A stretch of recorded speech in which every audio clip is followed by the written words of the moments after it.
അധ്യായം 88 അൽ-ഗാശിയ. അവതരണം മക്കയിൽ. സൂക്തങ്ങൾ 26. നാമം. പ്രഥമ സൂക്തത്തിൽ തന്നെയുള്ള അൽ-ഗാശിയ എന്ന പദമാണ് ഈ സൂറയുടെ പേരായി നിശ്ചയിക്കപ്പെട്ടിരിക്കുന്നത്.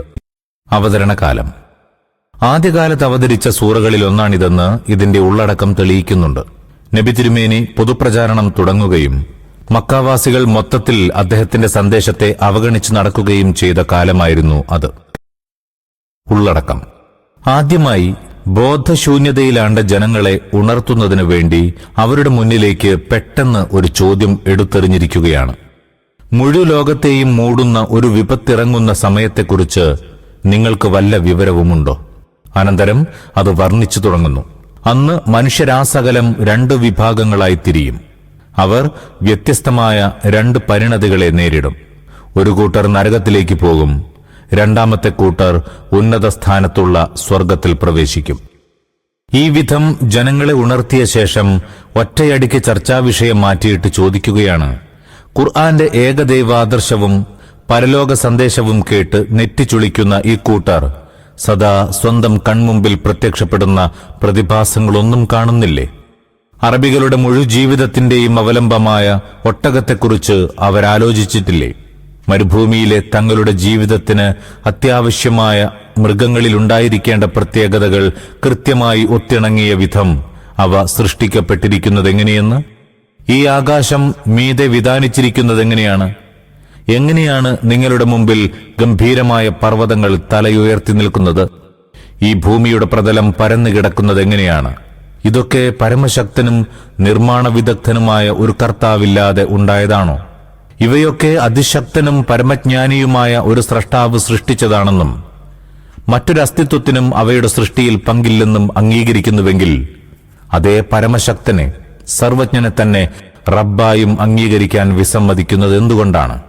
ആ ദൈവം ഇതെല്ലാം സൃഷ്ടിക്കാൻ കഴിവുള്ളവനാണെന്ന് അംഗീകരിക്കുന്നുവെങ്കിൽ അതേ ദൈവത്തിന് അന്ത്യനാൾ സമാഗതമാക്കാനും മനുഷ്യരെ പുനരുജ്ജീവിപ്പിക്കാനും സ്വർഗനരകങ്ങൾ യാഥാർത്ഥ്യമാക്കാനും കൂടി കഴിവുണ്ടെന്ന കാര്യത്തിൽ സംശയിക്കാൻ ബുദ്ധിപരമായ എന്ത് തെളിവാണ് ഇവരുടെ കൈവശമുള്ളത്? സംക്ഷിപ്തവും യുക്തിപരവുമായ ഈ തെളിവുകൾ ബോധ്യപ്പെടുത്തിയ ശേഷം അവിശ്വാസികളിൽ നിന്ന് തിരിഞ്ഞ് നബി തിരുമേനിയെ സംബോധന ചെയ്ത് പ്രസ്താവിക്കുന്നു, ഇക്കൂട്ടർ വിശ്വസിക്കുന്നില്ലെങ്കിൽ വേണ്ട. ബലാത്കാരം അവരെ വിശ്വസിപ്പിക്കാൻ നാം താങ്കളെ അവരുടെ മേൽ സർവാധിപതിയായി വാഴിച്ചിട്ടൊന്നുമില്ല. അവരെ ഉപദേശിക്കുകയാണ് താങ്കളുടെ ദൗത്യം. താങ്കൾ ഉപദേശിച്ചുകൊണ്ടിരിക്കുക. ഒടുവിൽ അവർ വന്നു ചേരേണ്ടത് നമ്മുടെ അടുത്തു തന്നെയാണ്. ആ സന്ദർഭത്തിൽ നാം അവരെ കണിശമായി വിചാരണ ചെയ്യുകയും സത്യത്തെ ധിക്കരിച്ചവർക്ക് ഭാരിച്ച ശിക്ഷ നൽകുകയും ചെയ്യും.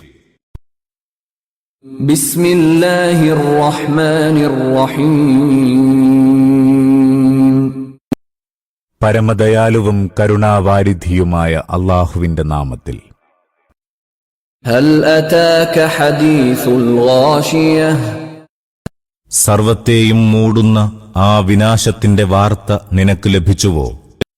ലോകത്തെ മുഴുവൻ ആപത്ത് മൂടുന്ന അന്ത്യനാളാണ് ഉദ്ദേശ്യം. ഈ സന്ദർഭത്തിൽ ഓർത്തിരിക്കേണ്ട ഒരു കാര്യമുണ്ട്. ലോകവ്യവസ്ഥ താറുമാറാകുന്നത് മുതൽ മാനവരഖിലം ഉയിർത്തെഴുന്നേൽക്കുകയും അള്ളാഹുവിന്റെ കോടതിയിൽ രക്ഷാശിക്ഷകൾക്ക് വിധിക്കപ്പെടുകയും ചെയ്യുന്നതുവരെയുള്ള എല്ലാ ഘട്ടങ്ങളും ഉൾക്കൊള്ളുന്ന പരലോകത്തെ മൊത്തത്തിൽ പരാമർശിക്കുകയാണിവിടെ.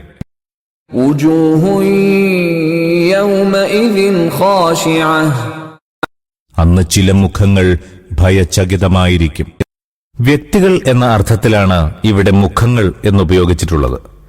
മനുഷ്യ ശരീരത്തിലെ ഏറ്റവും പ്രധാനപ്പെട്ട ഭാഗം മുഖമാണല്ലോ.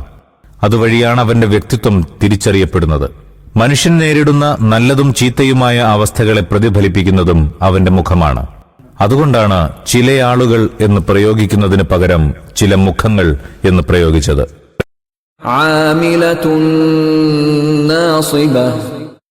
അത്യന്തം ക്ലേശിച്ചവയും തളർന്നവയും. അവ ചൂടേറിയ തീയിൽ വെന്തുകൊണ്ടിരിക്കും.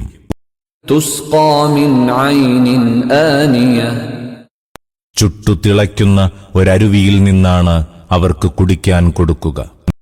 ليس لهم طعام إلا من ضريع. മുള്ളു നിറഞ്ഞ ഉണക്കപ്പുല്ലല്ലാതെ അവർക്കാഹാരമില്ല. നരകവാസികൾക്ക് തിന്നാനായി സക്കൂം നൽകപ്പെടുമെന്നാണ് ഖുർആൻ ചിലയിടത്ത് പ്രസ്താവിച്ചിട്ടുള്ളത്. ചിലയിടത്ത് പറഞ്ഞിട്ടുള്ളത് അവർക്ക് വ്രണങ്ങളിൽ നിന്നുള്ള ദുർനീരല്ലാതെ മറ്റൊന്നും ഭക്ഷിക്കാൻ കൊടുക്കില്ലെന്നാണ്. മുള്ളുള്ള ഉണക്കപ്പുല്ലല്ലാതൊന്നും അവർക്ക് ഭക്ഷിക്കാനുണ്ടാവില്ല എന്നാണ് ഇവിടെ പറയുന്നത്. ഈ പ്രസ്താവനകൾ തമ്മിൽ വൈരുദ്ധ്യമൊന്നുമില്ല. അതിന്റെ താൽപര്യമിതാകാം. നരകത്തിൽ പല ക്ലാസുകളുണ്ട്. വിവിധ കുറ്റവാളികളെ അവരുടെ കുറ്റങ്ങളുടെ ഗൗരവമനുസരിച്ച് നരകത്തിന്റെ വ്യത്യസ്ത ക്ലാസുകളിലാണ് തള്ളുക. അവർക്ക് നൽകപ്പെടുന്നത് വ്യത്യസ്ത ശിക്ഷകളുമായിരിക്കും. താൽപര്യം ഇങ്ങനെയുമാകാവുന്നതാണ്. അവർ സക്കൂം തീറ്റയിൽ നിന്ന് രക്ഷപ്പെട്ടാൽ ദുർനീരായിരിക്കും കിട്ടുക.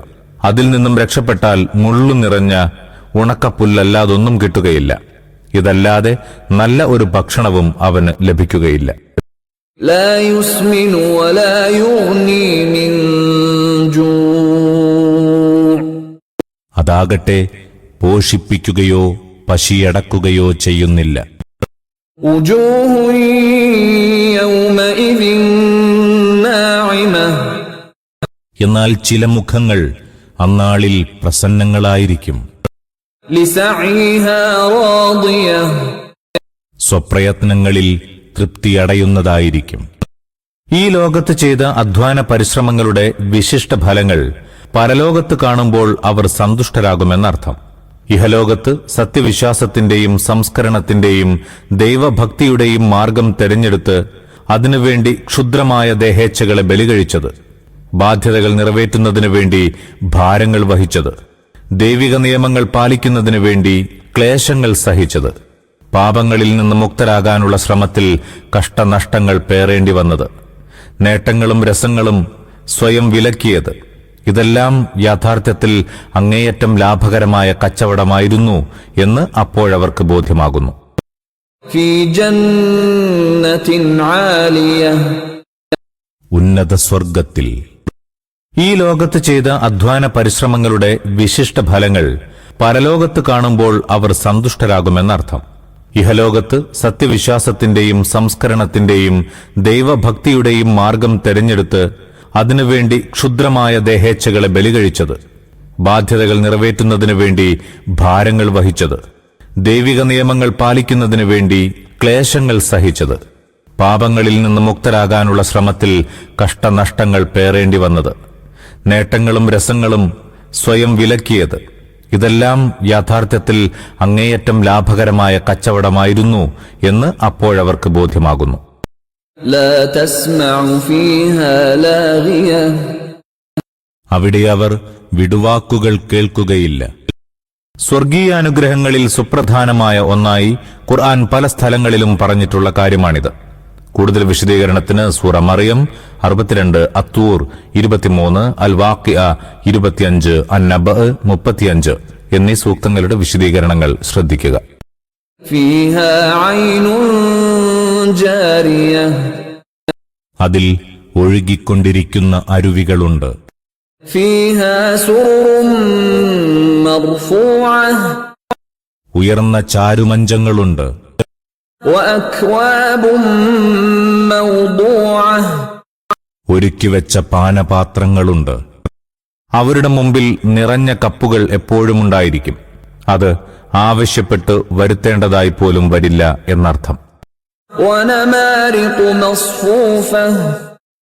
നിരത്തിവെച്ച തലയണകളുണ്ട്. وزرابي مبثوثة. വിരിച്ചിട്ട മേത്തരം പരവതാനികളുമുണ്ട്. أفلا ينظرون إلى الإبل كيف خلقت. ഈ ജനം വിശ്വസിക്കുന്നില്ല.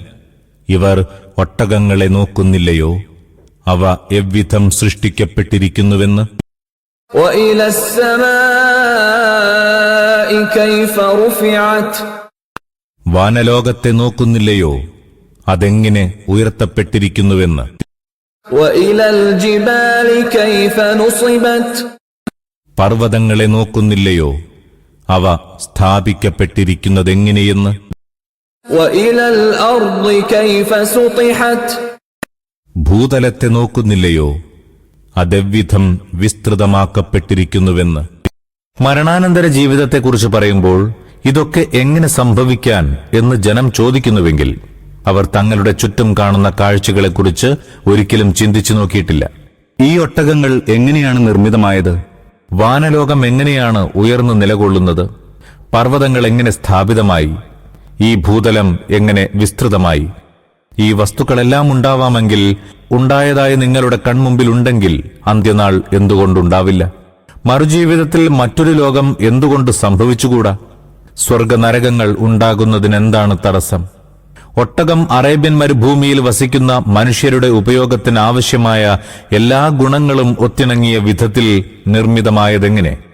ശ്വസിക്കാനുള്ള പ്രാണവായു നിറഞ്ഞ അന്തരീക്ഷമുള്ള, മഴമേഘങ്ങളെ കൊണ്ടുവരുന്ന, സൂര്യൻ പകൽ വെളിച്ചവും ചൂടും സജ്ജീകരിക്കുന്ന, ചന്ദ്രനും നക്ഷത്രങ്ങളും രാവിനെ പ്രകാശിതമാക്കുന്ന ഈ ആകാശം എങ്ങനെയുണ്ടായി? ഏതൊരു ഗോളത്തിലാണോ മനുഷ്യൻ ജീവിക്കുകയും വസിക്കുകയും ചെയ്യുന്നത്? ഏതൊരു ഗോളത്തിലെ വിളവുകൾ കൊണ്ടാണോ അവന്റെ ആവശ്യങ്ങളെല്ലാം നിവർത്തിക്കുന്നത്? ഏതൊരു ഗോളത്തിലെ ഉറവകളെയും ജലസംഭരണികളെയും ആശ്രയിച്ചാണോ അവന്റെ ജീവിതം? ആ ഭൂഗോളം ഇவ்விധം വിസ്തൃതമായതെങ്ങനെ? പല വർണ്ണങ്ങളിലുള്ള മണ്ണും കല്ലും പലയിനം ഖനിജങ്ങളും ചേർന്നു നിൽക്കുന്ന ഈ പർവ്വതങ്ങൾ എങ്ങനെ ഉയർന്നു വന്നു? ഇതൊക്കെ സർവശക്തനും നിർമ്മാണ നിപുണനുമായ ഒരു നിർമ്മാതാവിന്റെ കരവിരുതില്ലാതെ നിലവിൽ വന്നതാണോ? ചിന്തിക്കുകയും ഗ്രഹിക്കുകയും ചെയ്യുന്ന തലച്ചോറുള്ള ആർക്കും ഈ ചോദ്യത്തിന് നിഷേധാത്മകമായ ഉത്തരം നൽകാനാവില്ല. ഈ വസ്തുക്കളെയെല്ലാം ഉണ്ടാക്കാൻ സാധിക്കുന്ന ഒരു ശക്തിക്ക് ഭാവിയിൽ ഉണ്ടാകുമെന്ന് മുന്നറിയിപ്പ് നൽകുന്ന കാര്യങ്ങൾ ഉണ്ടാക്കാൻ സാധ്യമല്ലെന്ന് കരുതാൻ ഒരു ന്യായവുമില്ല. فذكر إنما أنت مذكر. ശരി, പ്രവാചകരെ ഉദ്ബോധിപ്പിച്ചുകൊണ്ടിരിക്കുക. നീ പ്രബോധകൻ മാത്രമാകുന്നു. لست عليهم بمسيطر. അവരെ നിർബന്ധിച്ച് വഴിപ്പെടുത്തുന്നവനല്ല. ഒരുവൻ ബുദ്ധിപരമായ ന്യായങ്ങളിലൂടെ കാര്യങ്ങൾ ഗ്രഹിക്കാൻ കൂട്ടാക്കുന്നില്ലെങ്കിൽ വേണ്ട. അംഗീകരിക്കാൻ തയ്യാറല്ലാത്തവരെ കൊണ്ട് ബലം പ്രയോഗിച്ച് അംഗീകരിപ്പിക്കാൻ താങ്കളെ ചുമതലപ്പെടുത്തിയിട്ടില്ല. ആളുകൾക്ക് തെറ്റും ശരിയും വിശദീകരിച്ചു കൊടുക്കുക. തെറ്റായ വഴിക്ക് സഞ്ചരിക്കുന്നതിന്റെ ദുഷ്പരിണതിയെക്കുറിച്ച് മുന്നറിയിപ്പ് നൽകുക. അതുമാത്രമാണ് താങ്കളുടെ ചുമതല. താങ്കൾ ആ ചുമതല നിർവഹിച്ചുകൊണ്ടേയിരിക്കുക. إلا من تولى وكفر. എന്നാൽ പിന്തിരിയുകയും നിഷേധിക്കുകയും ചെയ്യുന്നവനുണ്ടല്ലോ. فيعذبه الله العذاب الأكبر.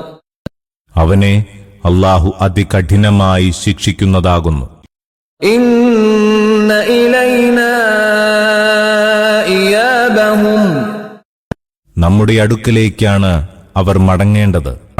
ثم إن علينا حسابهم. പിന്നെ അവരെ വിചാരണ ചെയ്യേണ്ടതും നമ്മുടെ തന്നെ ബാധ്യതയാകുന്നു.